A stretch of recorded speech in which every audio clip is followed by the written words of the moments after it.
Hey, what's up everybody? Today I want to warn you about 10 horrible, absolutely terrible JRPGs that in my opinion you should never play. So if you see any of these games online or laying there in a retro store or in any other store whatsoever, stay away from them. Now you know, now thanks to this marvelous video you'll know to stay the hell away from these RPGs. I'm not trying to make you aware of them, all I'm trying to do is warn you, give you a fair and friendly and humble warning about these horrible abominations, so stay the hell away from them, alright? Let's begin.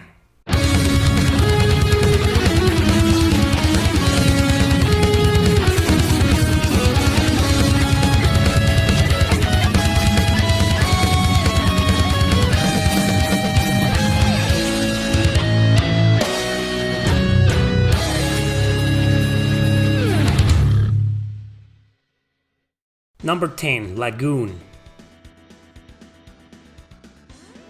Lagoon is a shameless East clone with badass music and atrocious controls. Seriously, the soundtrack is the only decent feature of this blatant ripoff. Thankfully, you can listen to it here on YouTube for free without having to lay a virtual finger on Lagoon. It's not absolutely terrible, but come on, does it need to be for you to stay the hell away? The water has been corrupted in the world, so the so-called champion of light, Nazir, must stop the evil being that polluted the water. It's actually a port of a computer game with the same name, but both versions still rip off the good old adult Christian by bumping into enemies with a useless sword that serves no purpose. Yeah, sure, the bosses look interesting if that's what you're thinking, but the controls, difficulty, plot, and pretty much the entire gameplay is beyond mediocre, so please avoid this game.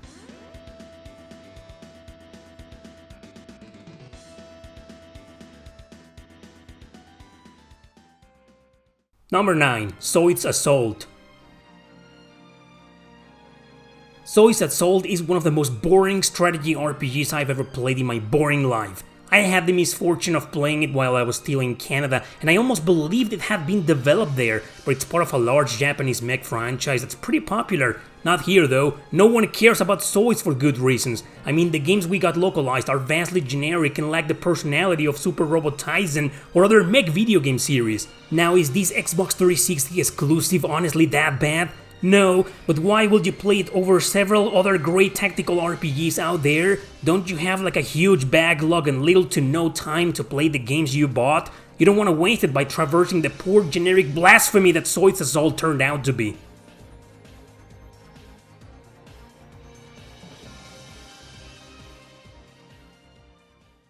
Number 8, Dragoneer's Arya. Another boring as hell dumpster fire is everything developed by Hitmaker.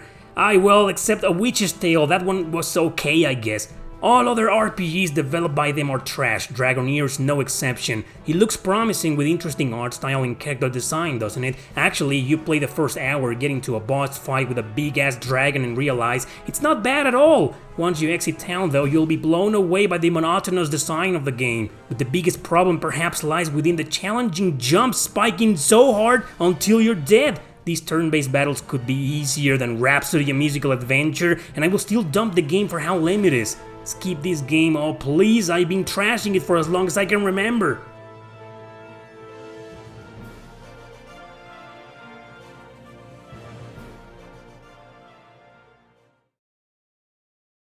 Number 7, Make You Labyrinth of Death. More like Labyrinth of Shit.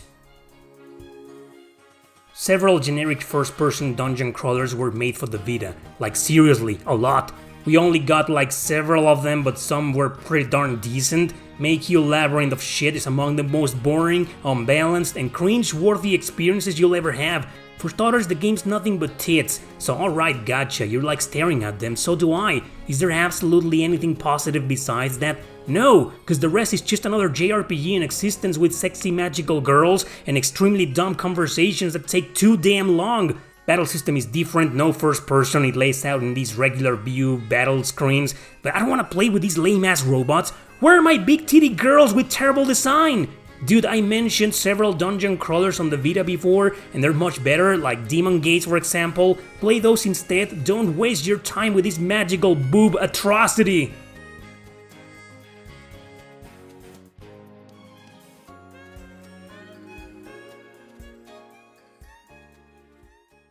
Number 6, Metabots Infinity. Metabots is another mech series that's very whimsical in Japan because it's popular. Only a handful of their games have been released overseas, some even to commercial success. Infinity went below the North American radars not for being a GameCube exclusive, but for the lack of marketing. Makes sense, why would someone in their right mind advertise this laggy, slow-burn piece of dog shit? This is an action RPG I've also trashed a few times before. I feel like I have this aching responsibility of warning people from its dangerous existence, but all I end up doing is bringing up awareness so people can go and play them and say, oh, it's honestly not that bad. Could you at least for once trust my pseudo-humble opinion and forget about this game?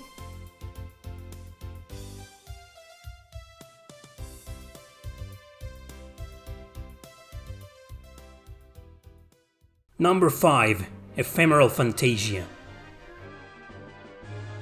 I've said before that fan service often gives players a reason to enjoy some games. I'd like to point out that it also gives them a reason to withstand a lot of jackass shenanigans. This particular turn-based RPG has 2 lead female heroines highly sexualized, but the gameplay, the visuals, the battles, the camera, and the music is so bad, it's not worth your perverted time. It's very easy to get lost in this journey with your little guy, the troubadour, trapped in a 5-day loop. His name is Mouse, check that out. Have a look at the combat with an out-of-control camera moving around characters performing their actions. For once, the review aggregation scores on awful sites like Metacritic made sense. Yeah, they get it right sometimes, and can you believe this trash was going to be released on the Dreamcast?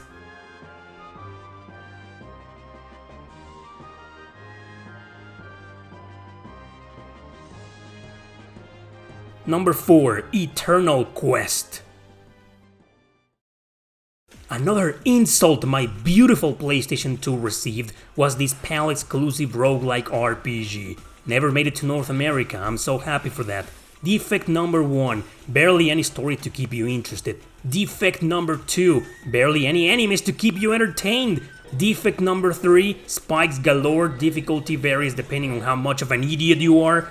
Defect number 4, graphics look fine but close to zero effort was done on creativity. Defect number 5, controls are ass even when moving around. Final defect, that's a pretty interesting song, but it ends up being a terrible loop that never ends. Does it change when you go to a different floor? Nope, the same theme over and over again, probably for the rest of this fucking game.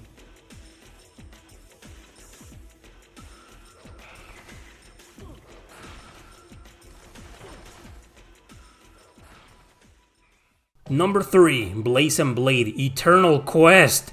It has a subtitle identical to the name of the previous RPG, so that's bad news already. PC version was released in Europe and North America, and I haven't the foggiest idea if it's any better, it's probably worse. The PlayStation port stayed in Europe and Japan, thank whatever being you believe in. Top-down view action RPG and quest-driven, includes a couch co-op multiplayer mode so you can suffer together, go ahead and ruin somebody else's life. I take back what I said about the controls on Eternal Quest, this one puts it to shame immediately. Camera is no better, on par with the heinous tenacity of Ephemeral Fantasia. Poor Europeans, man, they got this nerve-wracking abomination while North America got the mighty Xenogears in 1998. So much for PAL exclusives, guys, a role-playing fantasy like it says in the cover. Nowhere does it say it's any good, so don't blame the game, it didn't lie to you.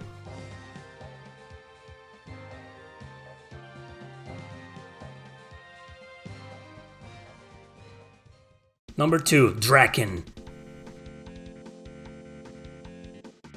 Dracon, this is the last time I'll puke my guts out all over you. Kemco decided to grab a French point-and-click adventure to make some critical changes to it. Their SNES port became the worst RPG of all time, second to none. You control a group of generic characters in a graphical outburst of vectors in first person. Investigations take place in 2.5D though, while you're clueless of any task given to you whatsoever. Unappealing combat often occurs out of your direct control, but why would you bother giving them commands? Random monsters appearing on the land, characters drowning if they merely touch the water, you're lost in misery, boredom and despair. Several great JRPGs were released on the so-called golden era of the SNES, and you barely have time for some of them, so Dracon can stay forever on your basement. Don't blame me for making you aware of it, you unfortunately already knew of its sad existence.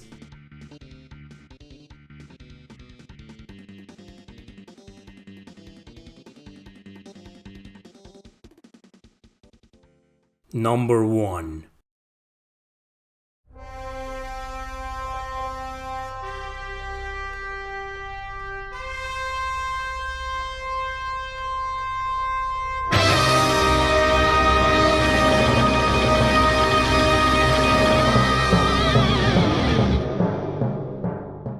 Random guys marrying a split personality shooter called Toki and Towa, but he gets turned into a pathetic flying dragon. He'll have to travel with her to I don't even remember what because my attention went flying alongside with him. Again, you'll be reading through tons of nonsensical dialogue that ridicules every single cheesy RPG as bad as make you Labyrinth of Death. When you run around, the girl's skirt flickers. They thought it was a nice animation feature, but it's pointless. The battles are real time, but the enemy barely does anything as long as you keep shooting. But I'd rather take some damage than stare at the screen while my eyes pour down blood from seeing this. This rapid frame drop back and forth animation induces migraine. Twice!